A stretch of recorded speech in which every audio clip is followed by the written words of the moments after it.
The employment practice of religious organizations is exempt from Title VII practices. So it is not unlawful for a school or a college that is associated with a very specific religious practice to be able to make hiring decisions based on what they choose. So this is why Catholic schools and Catholic universities are very unlikely to hire LGBT employees. That's why you may see people who go to teach at a Baptist college to have a faith profession and to be baptized in the particular faith. They can require people to be a particular faith to work there if they want to. They don't have to, but and of course that would be very limiting to them. But people also have to be able to then adhere to the rules of the college given that.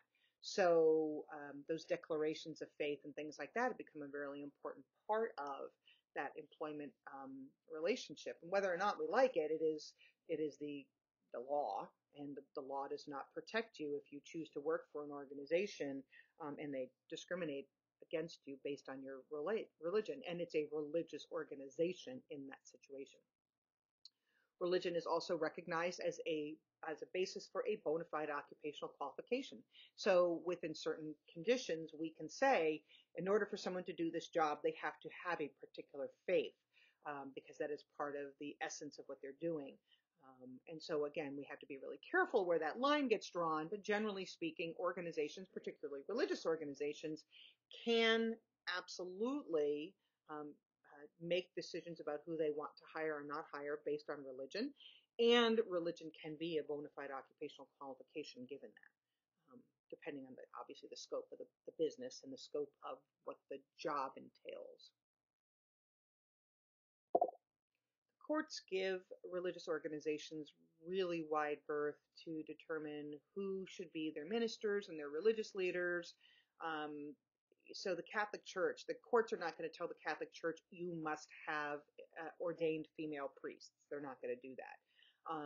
And you can see, for example, in that Hosanna Tabor Evangelical Lutheran Church, the ELCs, which tend to be relatively liberal, versus the EEOC, a cold teacher was terminated after taking leave to treat narcolepsy. The Supreme Court upheld the firing, but really didn't provide a lot of details on exactly whom would be exempted from this. But they also didn't want to interfere. Like, religious organizations get to decide who they hire and fire, period. They're just not held to the same standards, unfortunately, particularly around religious discrimination.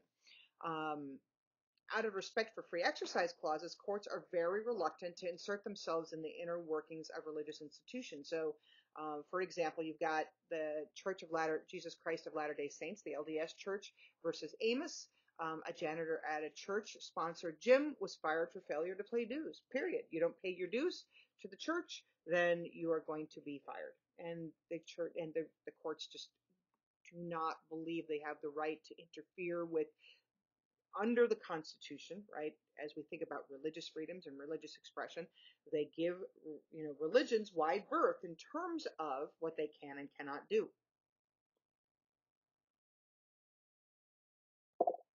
So as we think about what is defined as religion, it's fairly broad, but there are two key considerations. Number one, the belief must be closely held by the employee. So closely held meaning it's very personal. It's a central part of their identity and their belief system and their values. Or something has to take the place of religion in someone's life. For example, atheism. Atheism is not a religion per se, but it takes the place of religion in that person's life. And it is a closely held belief that they don't believe there is anything such thing as God, right? The Church of the Flying Spaghetti Monster is a bit of a joke, right? But there are people that belong to it, and people think maybe that's not a religion, but who the heck knows? Who are we to judge? Maybe there is really a flying spaghetti monster. I don't know. Not my thing. I'm a Unitarian Universalist, so who knows, right? There are no particular beliefs or organizations or attendance policies that one has to have in order to be considered a religious person or to have closely held religious beliefs. So we don't have to worry about that. And again, as I said, atheism is held as a religion for the purpose of Title VII because it takes the place of religion in the employee's life. They believe in that firmly. So a couple of cases. One is Frazee versus the Illinois Department of Employment Security, and then Peterson versus Wilmer. Both of these are some good cases about how do we define religious practice or what is considered to be religion in the context of employment discrimination. An employer has a duty to reasonably accommodate religious practices, although not necessarily religious beliefs, right? Um, for example, um, in living and working in the greater New York City area, I am more than aware that there is a large conservative and Hasidic population of Jews that live in the greater New York City area. And many of them live in the way out suburbs of Rockland County or Long Island, and then it takes a while to get to and from work. They usually all get on a bus. They drive in on those buses together. They disperse and go do their job. They gather to the bus and they go back to their homes, their enclaves, their sort of more private communities where they can be a little bit more insular in terms of their practice, etc.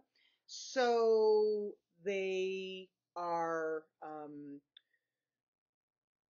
these individuals, though, because their religious practice means they have to uh, be ready for sundown practices, religious on their Sabbath, which is Friday night, they need to be home and ready to go by Friday night. So what we start to see then is um, individuals who will leave work at noon on Friday so they can be home in time for the Sabbath. It might take them 2 hours to get home, and then of course they have to prepare for the Sabbath with respect to food and hygiene and other sorts of issues that are required before that, to make sure your meals are prepared so that you're not using electricity and you're not using tools and whatever are the constraints based on the faith practice. And the so employers, you'll see a mass exodus of people, typically who are conservative or Hasid, who will leave work at noon on Friday and take off. And how do they get accommodated? Well, easily. If they're leaving a half day early on a Friday, that's about 4 or 5 hours of work. The other days of the week, they're expected to work an extra hour so that they can be accommodated. So they still get their 40 hours in, but they work longer Monday through Thursday, and then they leave early on Friday in order to be able to accommodate that. So again, these are things we can easily do. We can adapt, right? We already know from the pandemic that we can adapt schedules to accommodate people. We can adapt and allow for working remote, right? So we can do all sorts of things. It's important that we recognize that we can make a reasonable accommodation. Um, so the accommodation attaches to the conflict itself, not when the conflict arises. We take employee as currently found, including later conversations and rebirths. What it means is if they tell us that they have a particular religious practice that they need to engage in, we need to accommodate that reasonably, as long as it doesn't interfere with our ability to be productive and to make money. It requires a good faith attempt to find an accommodation that meets everybody's needs. We are obligated to do this, and we are obligated to protect our employees from harassment based on that, but we'll get to harassment discussions in a moment. The limit of a reasonable accommodation duty is at the point where it presents an undue hardship or an undue burden. Um, um, and it's they don't have to do much to satisfy the duty of making a good faith attempt. So, but you can argue, right, that I can't have somebody missing 3 days a week in order to, on a regular basis if that interferes with their ability to do the job. So we have to find ways to find that balancing point, right? To make that good faith effort, but we want to make sure it's not an undue burden. And that's going to vary from organization to organization, position to position, what is considered reasonable, what is considered undue burden. In order to prove a prima facie case of religious conflict or religious discrimination, the employee has to hold a sincere religious practice that conflicts with the employment requirement. The employee has informed the employer of the conflict, and the employee was then discharged or disciplined for failing to comply with the conflicting employee requirements. So the one big one was the Goldman versus Weinberger case on wearing a yarmulke, which is, for those of you that don't know, in the Jewish faith, it is considered to be inappropriate to show your head to God. So people wear yarmulke to cover the top of their head in respect to their God. And usually all Jews will wear it in a synagogue, males anyway.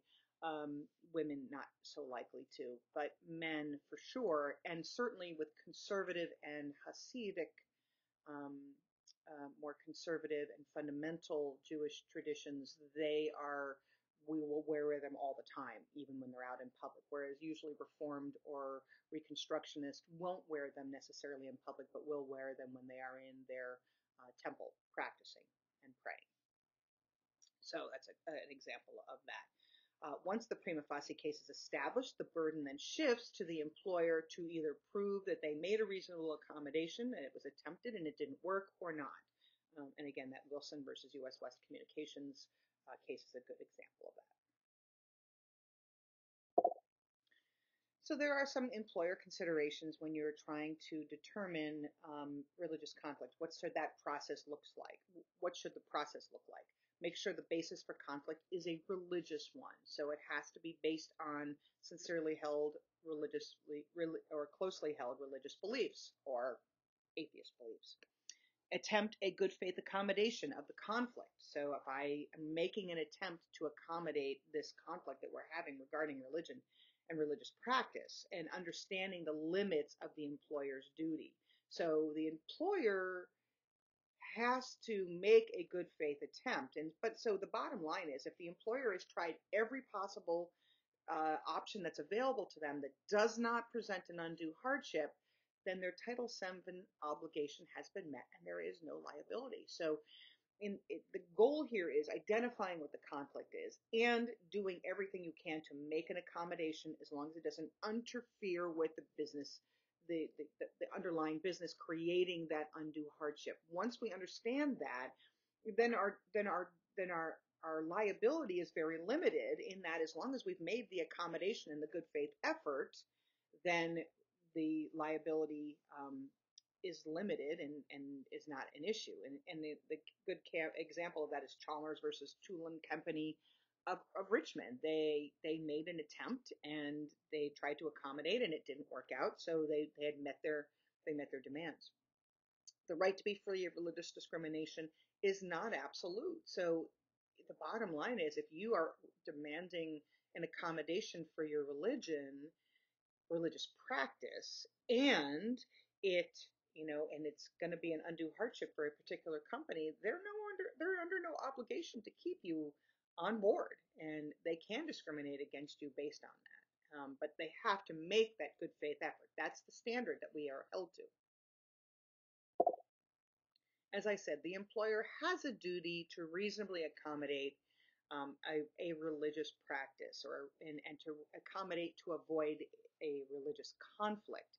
The employer is then relieved of that liability if the reasonable accommodation has been made or attempted to be made to accommodate the employee. If the accommodation is not found and they can demonstrate that they made that good faith effort, then that's where it begins and ends. The liability then is ended if they've made the attempt, but it's just not working for the individual. And you know what? If it's a problem, then you have to find another employer who is going to accommodate your religious beliefs, or find